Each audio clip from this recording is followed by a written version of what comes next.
I'd now like to introduce Congressman Joaquin Castro. Congressman Castro is a second-generation Mexican-American from Texas and calls himself a proud product of San Antonio's public school system. Good. Education has been one of his top priorities, whether in the Texas state legislature or the halls of the U.S. Congress. Welcome, Congressman Joaquin Castro. Bob, back over to you. Thank you, Diana. Thanks, Congressman. I want to start with one question, and it relates to an event we had last week. Steny Hoyer, we hosted the number 2 ranked House Democrat. He's very confident that Democrats going to win back the House. He should be. That's a good Democrats thing. going to win back the House? I believe they will. Yeah, I think the composition of the Congress will change next year, and the Democrats will take control. And do you see that as far as what Democrats would do if they control the House? I know it's only April, and usually messages like that are released post-Labor Day, but do you see a plan of we will do this on the tax bill, we will do this on health care, we will do this on education? Well, I mean, the first thing is that nobody's overconfident. I believe that we'll take back the House, but obviously it's not a certainty. Whatever happens, it'll be close. But you're right, those discussions are just starting now in a very informal way, because we don't want to get to January and you've taken back control of the House, and now on all of these big issues, everybody's just sitting around wondering, well, what are we going to do? Right. So those conversations are starting to happen. Just imagining if we took back the House, what would we do? Yeah.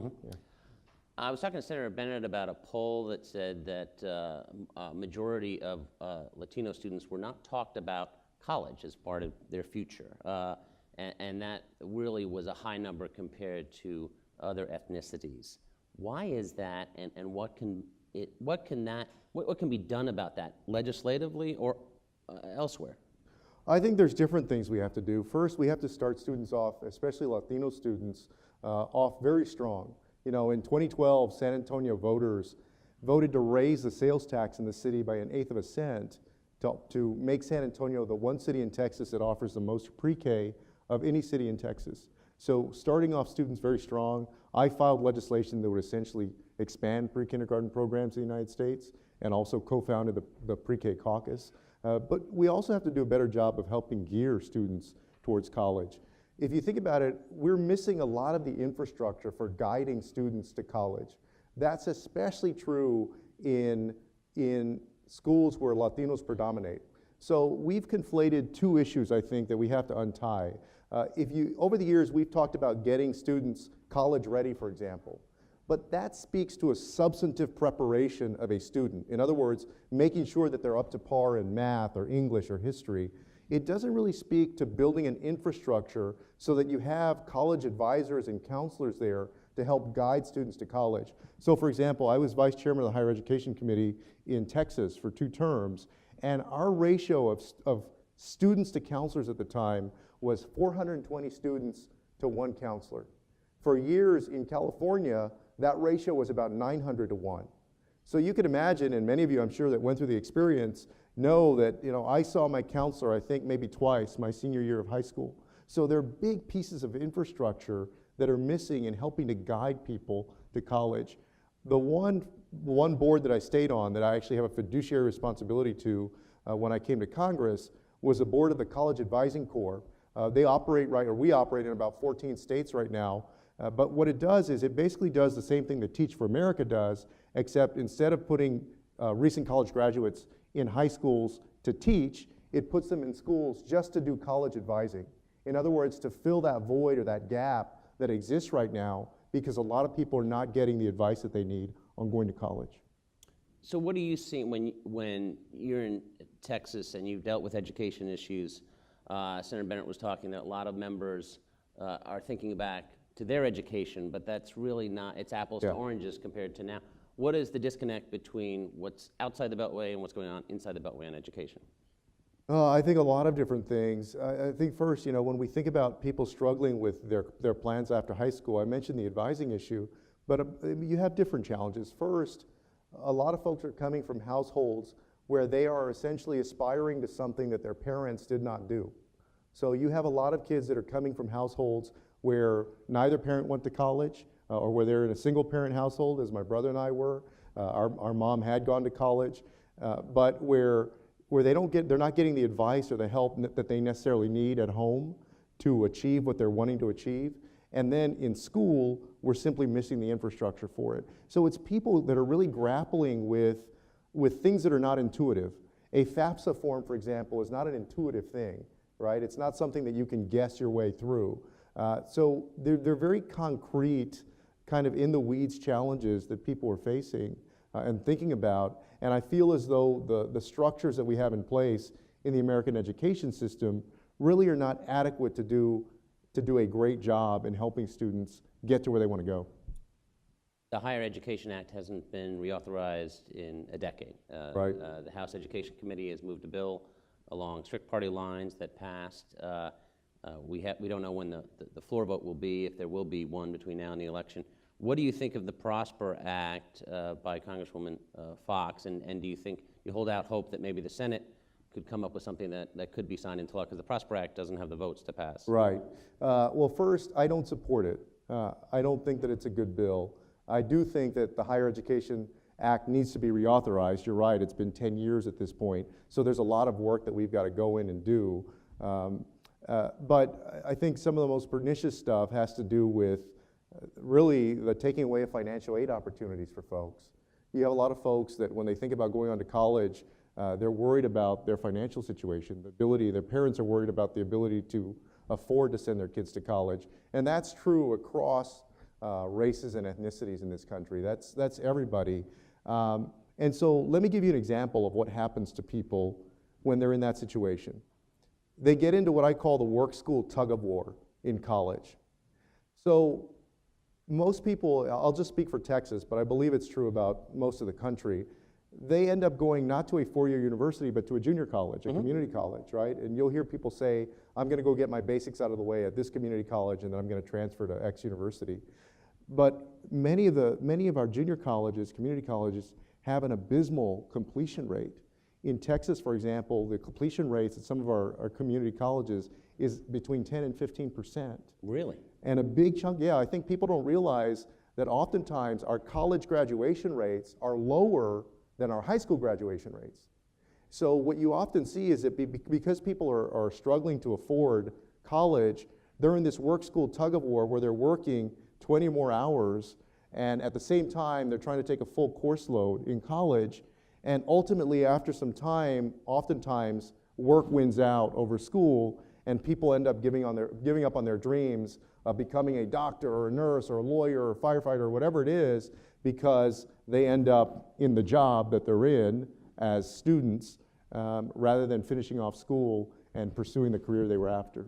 So what advice do you give to students and their families in your district when they're making these big decisions, which really will pave the way for the rest of their lives? I ask them to think about the long term. You know, obviously a lot of students, they work because they need to support themselves and oftentimes their families. But I also tell them that when it's possible to try to dedicate those years as much as you can to school and to not be afraid of student loans. There are a lot of folks, especially in the Latino community, that don't want any loans, right? You don't want to have to take out any loans or pay back any money. But to understand that it is a long-term investment in yourself and in your future. Because I think there's a tendency for people to get very fearful of even owing $1, you know, and the idea that I'm not going to be able to pay it back, right? Anybody that's carrying student debt knows that there's this fear that you're going to be unemployed and not be able to pay back a loan. But at the same time, we have to understand that just as you would buy a car or a house or something else, that it's an investment in your future. Why is that fear? Because my son is deciding what college to go to and what he's going to do, and he's got a lot of options on the table. It could be community college, it could be four-year college. Why is that fear? Because my son also has it, where he's very afraid of debt. Where I didn't care. I'm like, oh, it's down the road. I'll pay it down the road. You know, it's a totally different line of thinking now. I think it's different things. I think generally in American society, there isn't the kind of stability in the workforce that you had 2 generations ago, for example, where somebody would spend their entire career at one company or 2 companies, and they knew that once they got a job, they were going to be able to stay there for 30 years or longer. There's a lot more dynamism and change and everything, and so I think that's part of it, is that people don't feel as secure that they're going to be able to make a $700 a month loan payment or whatever it might be. Do you think that if you're right and Democrats do win the House, that, because the consensus is that, well, now the omnibus is done, Congress basically passing stuff through the House that can't pass through the Senate, nothing big is going to get done, nothing sweeping until after the election. Do you think education could be that issue where it brings the parties together? I would love to say yes, but honestly, it's another tough issue. I wish that we could agree that we ought to be making it easier for people to attend college and allow them to afford to graduate and pay back those loans, or move to a system where you have the first 2 years of college free. When my dad went to UT Austin, he graduated from UT Austin around 1963. If you've talked to your parents or grandparents that may have gone at that time, the cost of tuition was like less than $50 for a credit hour, right? I wish that we could find more agreement on this issue, but as you've seen, it's taken over 10 years now to reauthorize the Higher Education Act. There are some areas of agreement. I think generally on pre-K, for example, that's widely popular in both parties. So I hope that that's one building block that we can start with. So there are some areas, but there are also some challenges there still. Where do you think the economy is going, which is a big factor in young people's success? We've seen some good indications recently, but we also see piling debt that is really unsustainable in the long term. What is your feeling on the economy? Where's it going? Well, obviously moving further into the digital world, so all of these skills, computer skills and so forth, are just going to become more important as things become more automated and require some understanding of machines, basically. And there are going to be companies now, I think, that may require a certificate for certain things, but not necessarily a degree. In my conversations with Texas companies, I'm seeing more and more of that, where they've come to understand that you may not need a 4-year degree to employ somebody to do a certain job, a well-paying job, but you may not necessarily need those 4 years. I think folks are still wrestling with that because there's a legacy in this country. There was a legacy of tracking people, especially Latino and African American students, into vocational fields when maybe they wanted to go off into college, or when many of them did want to go off into college. So you've got to make sure that if somebody takes that route, that it's their choice, that they're making that free choice, but also that we're making adjustments that reflect the fact that you may need a different set of skills for many jobs in this country in the coming years. We've got a few minutes left. Why don't we open it up for questions? And once again, we have people with the mics. If you can identify yourself and ask a quick question.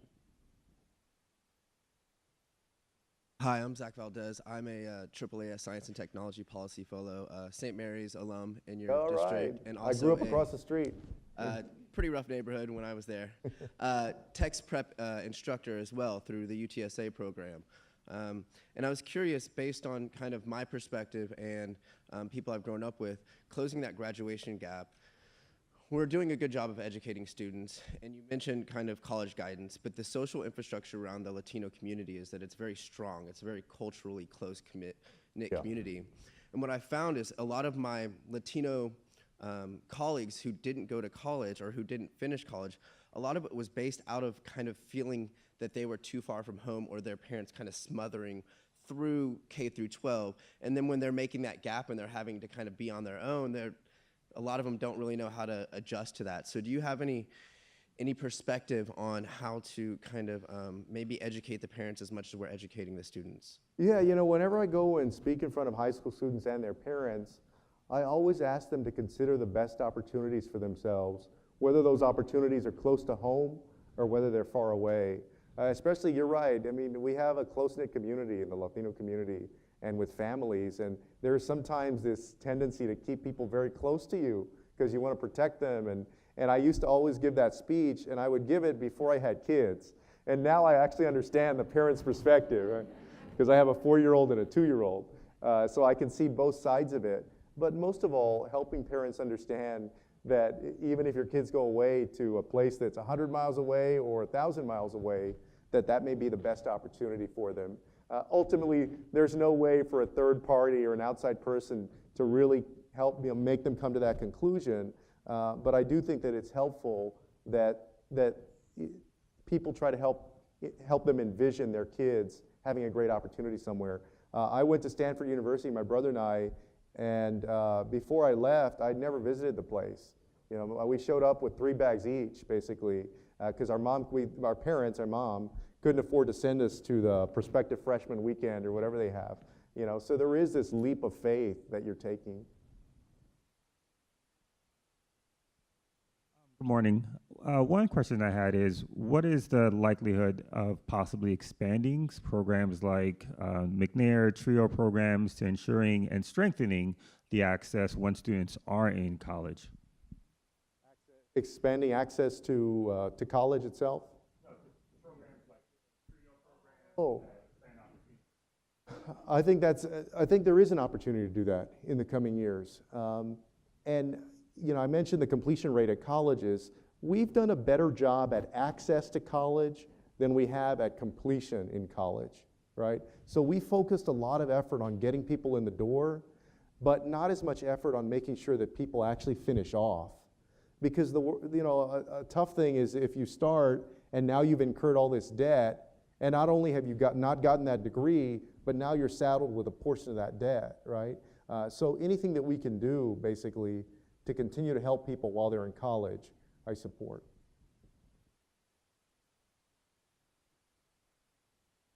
Hi, good morning. Sandra San Miguel, also from San Antonio, Texas, Program Director at the National Cancer Institute, graduate from Edison High School. My rival high school right there. Yes. I'm Jefferson High School, Edison. Yeah. Incarnate Word as well. So a lot of us, once we finally get through college, we're first generation students to graduate from college. We think that once college, we obtain that degree, that things are absolutely going to change, and they do. But however, it's necessary to continue going and go further with your education if you really want to go further and really want to make an impact in society. So I'm talking about graduate degrees and doctoral degrees. What kind of support is out there for the Latino students that are wanting to pursue higher education? That's a great question also. Oftentimes I'll talk to students who have graduated from college, they finished their undergraduate degree, and they're thinking about going on and getting a master's, for example. And then they see that you barely get any financial aid for a master's degree, right? So we do have a real challenge in filling that gap for students. That as a priority has gotten buried, I think, because of other priorities. But I agree that we have a lot of work to do there, and I certainly would support an initiative to do it.